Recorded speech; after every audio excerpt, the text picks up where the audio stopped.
నేను రాబోతున్నా. మెలకుగా ఉండాలి బిడ్డ.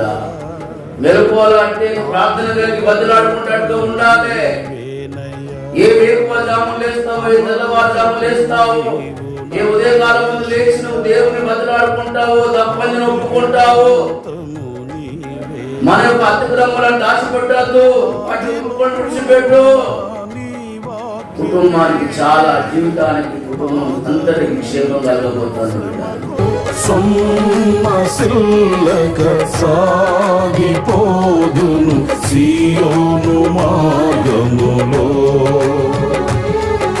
స్తోత్ర గీతము ఆలపింతును నీ దివ్య సన్నిధిలో.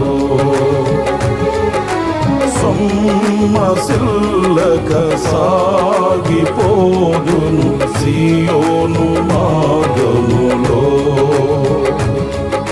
స్తోత్ర గీతము ఆలపింతును నీ దివ్య సన్నిధిలో.